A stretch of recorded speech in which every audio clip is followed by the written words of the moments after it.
Assalamualaikum warahmatullahi wabarakatuh. Kembali lagi bersama saya Romi Mesra pada channel Naluri Edukasi Alam Tak Kambang Jadi Guru. Nah, pada video kali ini saya nanti akan menjelaskan tentang materi pada mata kuliah keterampilan dasar mengajar. Jadi saya akan jelaskan secara garis besar ya 8 keterampilan dasar mengajar. Namun nanti secara lebih detail mungkin pada video-video selanjutnya nanti saya juga akan menjelaskan. Nah, kalau kita lihat pengertian dari keterampilan dasar mengajar itu adalah keterampilan atau istilahnya keterampilan yang mendasar yang wajib dimiliki oleh seorang guru.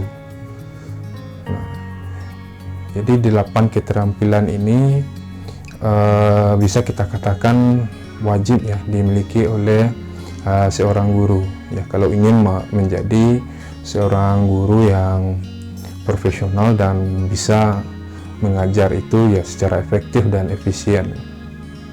Nah, tujuan dari 8 keterampilan dasar mengajar ini kalau bagi guru tadi ada membantu memudahkan seorang guru dalam melakukan pembelajaran. Nah, bagaimana kalau bagi siswa? Apa sih gunanya 8 keterampilan dasar mengajar oleh seorang guru ini? Pengaruhnya terhadap siswa seperti apa? Nah, bagi siswa itu akan membuat pembelajaran ya bersama gurunya itu menjadi lebih efektif dan efisien. Nah, baik yang pertama itu keterampilan dasar mengajarnya itu adalah keterampilan dasar bertanya. Nah, kita lihat di sana sebenarnya indikator keterampilan dasar bertanya itu banyak ya. Namun saya akan coba jelaskan secara umum saja. Intinya keterampilan dasar bertanya itu seorang guru mampu memberikan pertanyaan-pertanyaan yang bisa memotivasi siswa, yang bisa mengasah kognitif ya, afektif dan psikomotornya gitu. Jadi kalau guru itu melakukan memberi pertanyaan kepada siswa ya jangan siswanya yang itu saja, yang biasa-biasa menjawab saja, atau biasanya yang tipikal pembicara saja. Nanti kan kalau guru hanya memberi kesempatan kepada siswa-siswa yang seperti itu, ada kemungkinan siswa-siswa lain yang lebih banyak diam, yang harus kita motivasi dulu baru bertanya. Nah, itu akan tertinggal mereka. Jadi supaya menyamaratakan, supaya siswa ini memiliki kesempatan yang sama, guru ini harus kreatif dalam melakukan memberikan pertanyaan-pertanyaan tersebut. Nah, misalnya kalau ada yang angkat tangan yang biasa bertanya, kita berikan kesempatan dulu kepada yang biasanya diam gitu. Tapi tetap dengan menjaga bagaimana supaya yang aktif ini jangan sampai pula dia menjadi kecewa dan lain sebagainya. Jangan juga sampai motivasinya menjadi berkurang. Mungkin nanti kita beri kesempatan kepada yang aktif-aktif ini untuk menambahkan atau untuk memberikan kesimpulan begitu. Kemudian yang kedua, bisa saja dalam bertanya itu kita guru yang menunjuk siswa. Nah, misalnya materinya, kalau saya kan sosiologi, misalnya materi interaksi sosial. Nah, bisa aja mungkin ada ya kita lihat siswa yang sedang bermain HP, kita tanya, coba si Andi, apa yang bisa Andi jelaskan dari pengertian interaksi sosial yang sudah saya sampaikan tadi. Nah, jadi bisa saja jadi ketika dia main HP, itu bisa jadi aktivitas bermain HP yang terhenti dan bisa lebih fokus lagi ke pembelajaran. Nah, begitu juga yang lain yang biasanya diam. Coba Ani,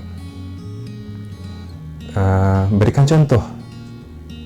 Nah, jadi keterampilan dasar bertanya itu maksudnya adalah seorang guru itu harus terampil ya mengelola caranya bertanya, pertanyaan-pertanyaan yang dimunculkan, siapa yang akan mereka tunjuk untuk menjawab dari pertanyaan-pertanyaannya, bentuk-bentuk pertanyaannya seperti apa, dan lain sebagainya. Jadi seorang guru harus kreatif ya dalam bertanya kepada siswa.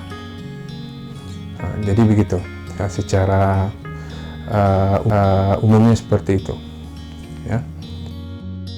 Nah, kemudian yang kedua itu adalah keterampilan dasar memberi penguatan ya, atau disebut juga reinforcement.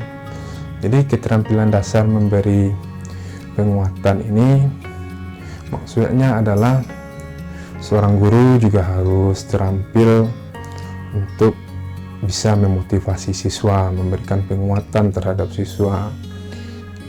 Misalnya ada siswa yang cenderung malas, cenderung diam, cenderung selalu terlambat. Nah, kan kita tidak bisa sebenarnya mengeneralisasikan perilaku siswa tersebut. Nah, kita memiliki sebuah aturan, misalnya semua siswa harus aktif, semua siswa harus bertanya. Nah, kalau kita memiliki aturan seperti itu akan tidak adil bagi mungkin siswa yang memiliki masalah, misalnya masalah ekonomi, masalah keluarga, karena motivasi mereka menjadi berkurang. Mereka cenderung sedih, cenderung diam, cenderung menyendiri gitu.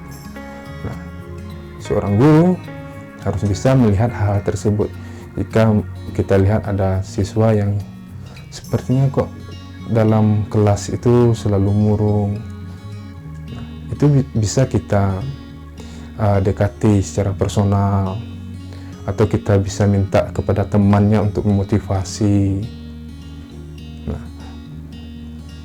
pemberian penguatan ini bisa juga dilakukan secara verbal dan non verbal. Nah, kalau secara verbal ya dengan kata-kata, dengan motivasi, dengan nasihat dan lain sebagainya. Ya. Kalau dengan nonverbal ini kan bisa saja, misalnya dengan ketika ada siswa yang dalam kelas itu hobinya bercanda terus dengan teman sebangkunya. Nah, itu bisa saja kita berikan penguatan secara nonverbal, misalnya dengan menepuk pundaknya, ditambah lagi dengan verbal. Ayo perhatikan pembelajaran, misalnya seperti itu. Jadi kita beri perhatian. Nah, kemudian sebenarnya yang paling umum dilakukan oleh seorang guru itu adalah memberikan hadiah, penguatan berupa hadiah. Namun ini bukanlah penguatan yang saya sarankan, dan umumnya juga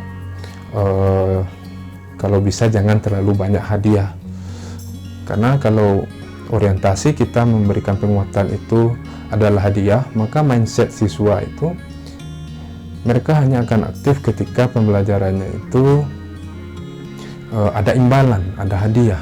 Nah, ketika pembelajaran tidak ada hadiah, mereka akan cenderung malas, dan ini juga tidak bagus terhadap watak, yang membentuk watak seorang anak. Nanti setelah mereka bekerja, setelah mereka nanti bergabung dengan masyarakat, mereka mindsetnya itu hanya hadiah. Jadi segala tindakannya itu hanya dikaitkan dengan hadiah. Nah, jadi boleh saja sebenarnya melakukan penguatan melalui hadiah, namun tetap dibatasi begitu ya, dibatasi kuantitasnya. Jangan sering-sering, sesekali boleh. Jadi memberi penguatan seperti itu. Nah, jadi saya tekankan lagi ya, bahwa latar belakang siswa kita, kondisi siswa kita, kondisi ekonomi, kondisi sosial itu berbeda. Jadi kita tidak bisa hanya sebagai seorang guru itu menuntut dia harus aktif, nilainya harus tinggi. Kita juga berkewajiban untuk memberikan penguatan, untuk berempati terhadap mereka. Nah, jadi aturan-aturan yang kita buat itu ya harus seimbang ya. Jadi kita harus pertimbangkan juga kondisi siswanya. Ya, misalnya terlambat, kenapa dia sering terlambat? Ya bisa jadi karena dia tidak punya ongkos ke sekolah, orang tuanya harus dia harus bantu orang tuanya dulu sebelum ke sekolah. Nah, itu kan menjadi hal yang tidak adil ketika kita tidak berempati terhadap kondisinya tersebut. Kita tidak tahu, tetapi kita memberikan aturan yang sama terhadap siswa. Nah, jadi begitu. Begitupun dengan kondisi-kondisi yang lain, Kemudian yang ketiga itu keterampilan memberikan variasi. Nah, kita kan tantangan kita menjadi seorang guru itu kan sebenarnya banyak ya. Untung kalau kita mengajar di sekolah yang siswanya penurut, rajin-rajin, tanpa dimotivasi mereka aktif. Dengan metode ceramah aja mereka sudah aktif, pembelajarannya hidup gitu. Nah, bagaimana nanti kalau kita dihadapkan kepada kondisi yang tidak demikian? Saya rasa akan sulit juga, meskipun sekolahnya bagus, itu akan sulit kalau kita hanya menggunakan satu variasi, misalnya metodenya ceramah terus, atau metodenya menonton video terus, metodenya tugas terus.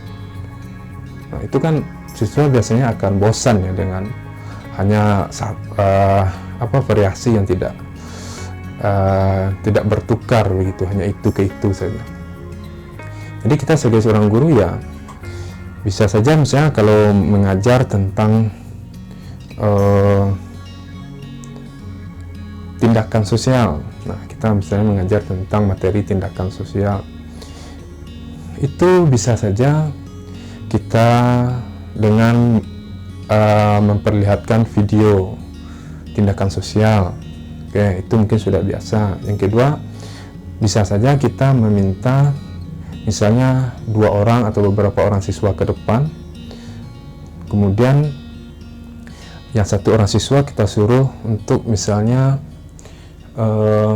misalnya menjatuhkan pisang. Kemudian yang 1 orang lagi mengambil pisang itu dan mengembalikannya kepada yang menjatuhkan. Nah, dengan peregaan seperti itu nanti kita sampaikan kepada siswa yang lain. Nah, apakah ini sudah bisa kita jadikan sebagai contoh sebuah tindakan sosial? Nah, jadi variasinya seperti itu. Nah, bisa jadi mungkin yang lain, seorang guru bawa gitar ke kelas, seorang guru mendongeng, seorang guru stand up komedi, ya, tapi dengan mengedukasi. Nah, saya rasa selagi tidak melanggar etika ya, etika profesi dan lain sebagainya, aturan-aturan sebagai seorang guru itu tidak masalah. Kita tidak kalau apalagi di zaman sekarang, di zaman 4.0 ini, seorang guru harus sudah mampu berinovasi ya, menggunakan teknologi, menggunakan media sosial dan lain sebagainya. Bisa saja nanti pembelajarannya menggunakan YouTube, menggunakan Instagram, Facebook dan lain sebagainya. Asalkan seorang guru bisa mengontrol ya, mengontrol pembelajarannya sehingga tujuannya bisa tercapai. Oke, yang keempat itu keterampilan menjelaskan. Nah, ini memang menjadi masalah klasik, karena dalam menjelaskan ini kita aja dulu ketika jadi seorang siswa ya, jadi murid, terkadang meskipun gurunya itu cerdas, ilmu pengetahuannya tinggi, namun dia tidak mampu menjelaskan sehingga kita sulit untuk memahami yang dia sampaikan begitu. Mungkin bahasanya terlampau tinggi, menggunakan bahasa yang sulit dipahami, atau metodenya yang tidak menarik begitu. Nah, jadi kita sebagai seorang guru usahakan kalau dalam menjelaskan itu jangan hanya verbal satu arah seperti ini ya. Kita bisa menjelaskan menggunakan gambar, kita bisa menjelaskan menggunakan video, kita bisa menjelaskan melalui rekayasa melalui penampilan siswa gitu ya, peragaan melalui benda. Nah, kita bisa menjelaskan seperti itu. Misalnya saya mau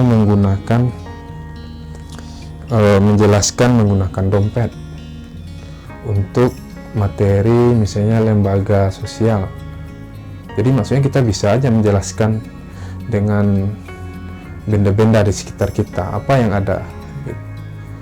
Nah, dompet ketika kita lihat isinya tidak ada, itu kita tanya, kira-kira kalau ada seseorang yang memiliki dompet tapi isinya tidak ada, itu berkaitan dengan lembaga apa kira-kira? Lembaga keluarga kah? Lembaga ekonomi kah? Lembaga politik kah? Nah, nanti kita minta siswanya untuk menjelaskan, memberikan contoh, menganalisis gitu. Atau mungkin mereka juga bisa menggunakan atau memberikan contoh yang lain menggunakan benda-benda di sekitar mereka. Nah, itu maksud saya. Jadi jangan hanya monoton gitu cara menjelaskannya, harus kreatif menjelaskannya. Karena kalau hanya verbal satu arah seperti ini, apalagi tidak ditambah dengan menjelaskan itu dengan meminta tanggapan siswa, tanya jawab gitu ya, hanya kita monoton gitu dengan bahasa buku, nah itu akan sulit sekali. Jadi menjelaskan itu sebisa mungkin dipermudah bahasanya, disesuaikan dengan cara berpikir siswa begitu. Nah, seperti yang saya coba sekarang ini kan, kalau yang tertera di layar itu kan bahasanya bahasa buku ya. Nah, namun ketika menjelaskan itu kita usahakan dengan contoh, dengan media-media gitu ya, dengan metode-metode yang berbeda. Itu keterampilan membuka dan menutup pembelajaran. Nah, ini saya lihat mahasiswa yang mengikuti mata kuliah ini ya, mata kuliah keterampilan dasar mengajar ini, termasuk juga mungkin berkaitan dengan micro teaching, ataupun mungkin guru-guru yang sudah mengajar, itu terkadang dalam hal keterampilan membuka dan menutup ini masih juga kita sering tidak maksimal ya. Misalnya kita membuka hanya dengan berdoa atau hanya dengan mengambil absen kemudian langsung masuk ke materi. Nah, kalau dalam hal membuka pelajaran itu kan kita sebenarnya bisa melakukan banyak hal ya. Ya boleh tadi dengan misalnya mengucapkan salam dulu, kemudian berdoa, kemudian mengambil absen. Nah, sebelum masuk ke materi inti pada hari itu, kita sebenarnya bisa mereview dulu ya, supaya siswa itu mengingat kembali materi-materi sebelumnya, memperkuat kembali ingatan mereka. Misalnya materi sebelumnya, kalau sekarang materinya lembaga sosial, sebelumnya misalnya tentang nilai sosial. Nah, kita bisa tanya dulu, siapa yang bisa memberikan contoh nilai sosial yang sudah kita pelajari pada minggu lalu. Coba si Andi, coba si Ana. Nah, kita kan ada itu misalnya alokasi waktunya 10 menit atau 5 menit untuk persepsi begitu ya. Jadi bisa saja sebelum masuk ke materi seperti itu. Atau juga bisa misalnya kita melihat kondisi siswa dulu, apakah pakaiannya sudah rapi, apakah kelasnya sudah bersih. Kalau ada sampah, guru boleh saja tolong dibersihkan dulu sampah-sampah yang ada di laci, yang ada di bawah mejanya. Jadi supaya kelasnya itu benar-benar siap. Nah, tidak hanya siswanya tapi juga lingkungannya sudah bisa untuk melanjutkan pembelajaran. Nah, sudah lebih efektif gitu ya untuk mereka siswa menerima materi. Kemudian untuk menutup ya, sebenarnya untuk membuka pelajaran itu masih banyak lagi yang bisa dilakukan oleh seorang guru gitu. Asalkan sesuai ya, misalnya alokasi waktunya 10 menit ya. Di dalam itu jangan sampai malah waktu untuk menyampaikan materi yang terambil sudah 1 jam hanya membuka saja. Itu kan juga susah, nanti materinya tidak tercapai nanti ya, tidak selesai. Oke, kemudian untuk menutup. Jadi saya lihat juga beberapa mahasiswa ya, itu menutup pembelajaran itu setelah selesai ucapkan salam aja langsung ya. Jadi sebenarnya kan masih banyak itu yang bisa dilakukan. Kalau menutup bisa kita buat kesimpulan bersama mahasiswa, atau kalau guru dengan siswanya buat kesimpulan dulu, apa kesimpulan dari materi hari itu, atau buat evaluasi kecil-kecilan. Nah, misalnya kasih 1 soal, siapa yang bisa jawab nanti dia boleh duluan keluar, nah, begitu. Atau dengan cara-cara yang lain, pemberian tugas ya, homework gitu ya, pemberian pekerjaan di rumah, PR gitu, boleh-boleh saja. Nah, tetapi kan memang kalau di zaman sekarang, karena waktu mereka sudah habis di sekolah, jangan lagi kita bebankan mereka dengan pekerjaan rumah yang banyak begitu. Pokoknya sesuaikan saja dengan situasinya, asalkan jangan langsung menutup gitu ya dengan salam. Nanti pembelajarannya itu tidak bisa efektif ya. Siswa akan cepat lupa, setelah selesai ya mereka lupakan lagi. Nah, kalau kita buat evaluasi atau kesimpulan bersama, mungkin minimal mereka yang dari pembelajaran yang misalnya beberapa jam itu mereka akan lebih mudah ingat lagi begitu. Nah, kemudian yang keenam itu keterampilan membimbing diskusi kelompok. Nah, jadi seorang guru itu juga harus memiliki kemampuan untuk membimbing siswanya dalam berdiskusi itu ya. Jangan hanya dibiarkan saja. Jadi setelah dibagi kelompok, ada materinya, ada kelompok tampil, kemudian biarkan saja. Nah, kita juga harus mencari referensi-referensi, metode-metode, diskusi-diskusi yang rasanya akan efektif untuk siswa. Misalnya, jangan hanya diskusi kelompok yang klasik itu ya, seperti itu saja dari tahun ke tahun gitu. Misalnya buat diskusi panel, kita misalnya materi hari ini itu tentang struktur sosial. Nah, kita bisa saja memberi tugas dari minggu yang sebelumnya bahwa semua siswa harus menguasai materi struktur sosial. Nanti minggu depan, yang maksudnya hari ini itu, guru yang menunjuk 5 orang siswa secara acak, secara random untuk tampil menjadi panelis, dan mereka nanti yang akan menjadi kelompok presentasi ya, yang akan menampilkan diskusi tentang struktur sosial. Nah, dengan begitu kan yang belajar tidak hanya kelompok penyaji atau kelompok yang presentasi, tapi semua siswa belajar tentang struktur sosial, karena tentu mereka mempersiapkan diri bagaimana kalau mereka terpilih untuk tampil begitu. Jadi mereka sudah siap. Nah, kalau hanya diskusi kelompok yang materi sudah dibagi, kemudian kelompok yang tampil itu sudah ditentukan, bisa jadi kelompok 1 ya hanya belajar tentang kelompok 1 saja, kelompok 2 tidak belajar, kelompok 3 juga tidak pelajari materi kelompok 1. Nah, itu kan sebenarnya metode diskusi klasik ya, yang biasa dilakukan, tapi apakah masih efektif yang seperti itu?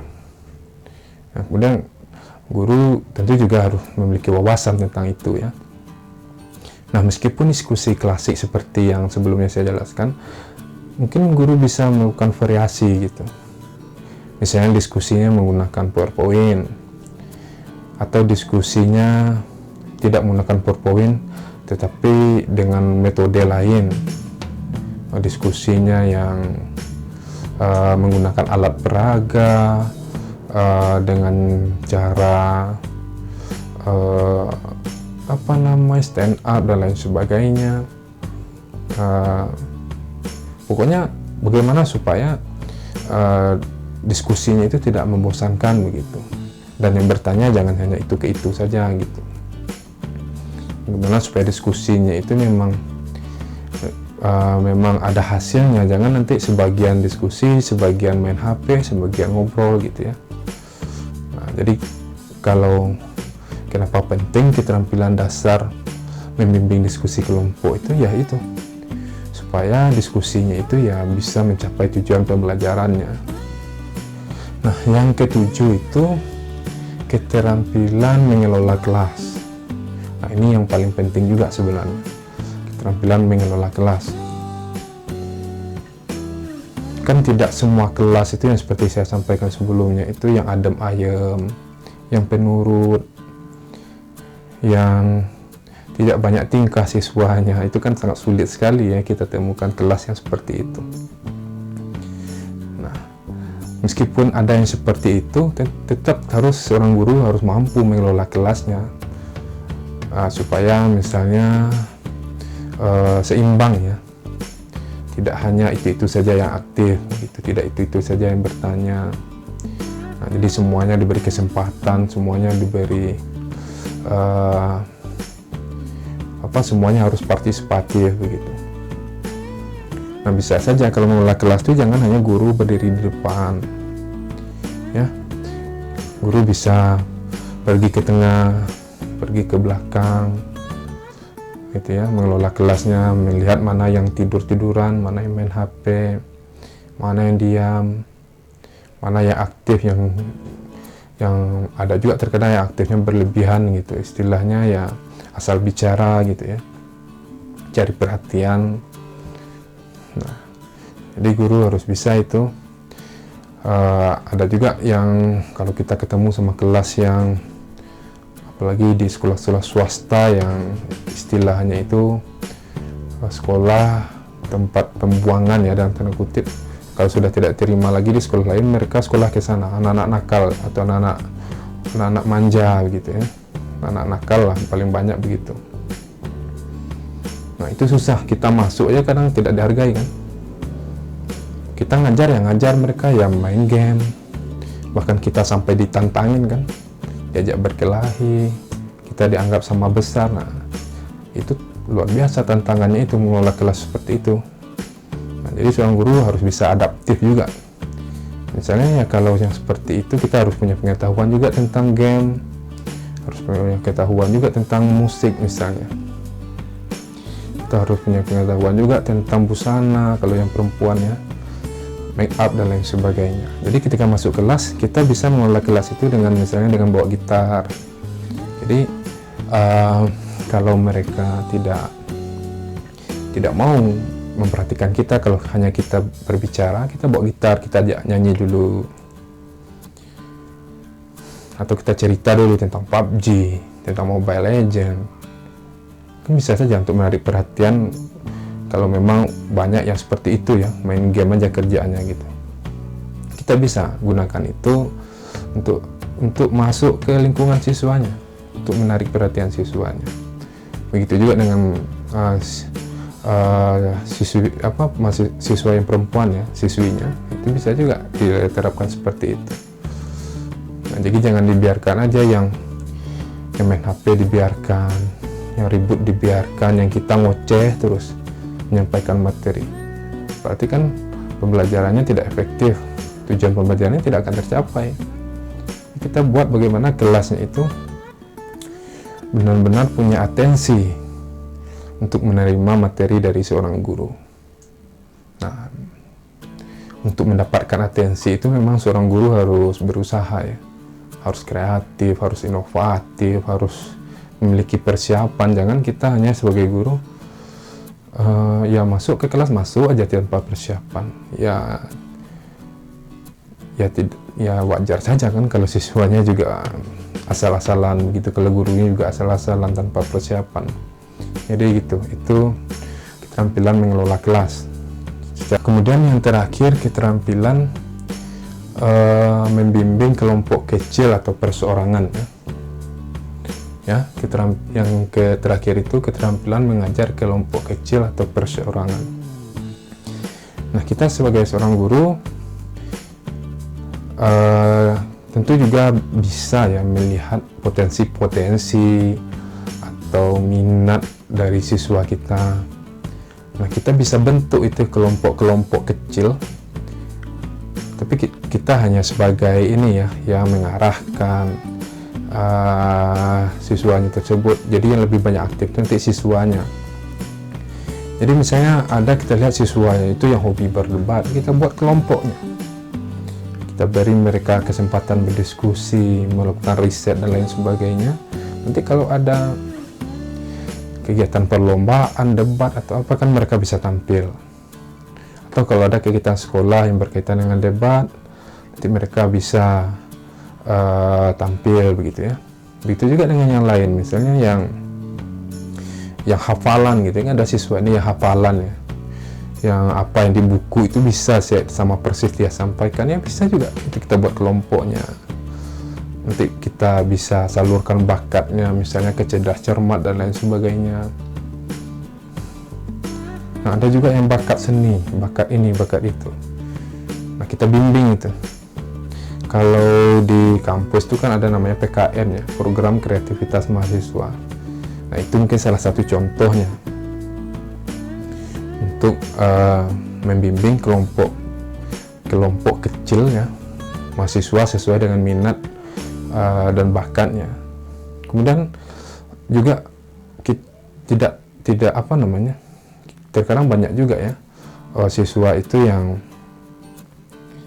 yang butuh bimbingan secara personal begitu. Ada yang motivasinya kurang, ada yang berbeda dari yang lain karakternya gitu.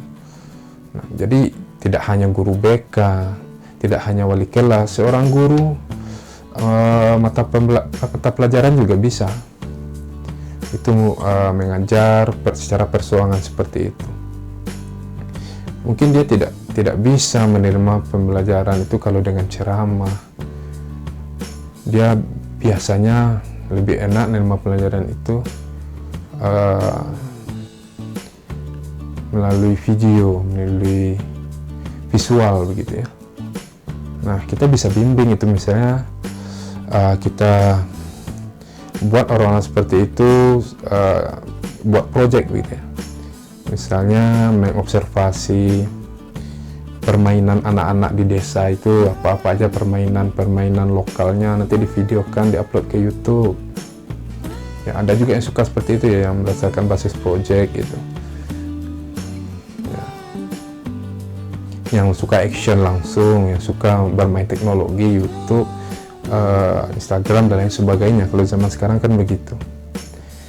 Nah, jadi karakter-karakter yang memang mengharuskan guru itu secara intensif ya membimbing siswanya ya secara pribadi, itu bisa saja dilakukan.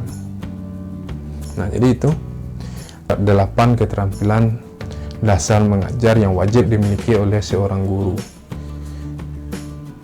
Nah, intinya kan ini kan dasar, banyak lagi sebenarnya keterampilan-keterampilan yang bisa dimiliki oleh seorang guru gitu ya.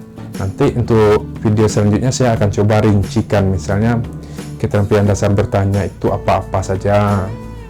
Nanti saya akan coba juga itu ulas satu persatu ya. Namun ini saya coba dulu jelaskan secara umum 8 keterampilan dasar mengajar itu seperti apa dan mengapa penting dimiliki oleh seorang guru. Namun jika ada yang mungkin ingin bertanya, boleh nanti kita diskusi, boleh tulis pertanyaannya di kolom komentar. Insya Allah nanti akan saya balas satu persatu. Kalau saya tidak tahu nanti jawabannya saya akan coba cari tahu ya. Saya akan belajar lagi untuk membantu teman-teman nanti, dan juga untuk menambah pengetahuan saya. Mungkin itu untuk video kali ini.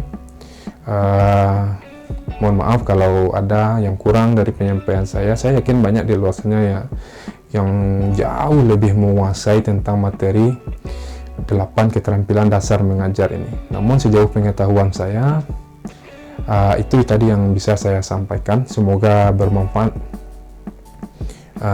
Jangan lupa teman-teman juga bisa support channel saya ini dengan like, comment, share, dan juga teman-teman bantu subscribe.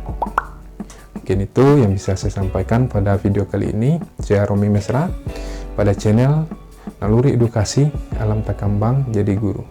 Wassalamualaikum warahmatullahi wabarakatuh. Salam sejahtera untuk kita semua.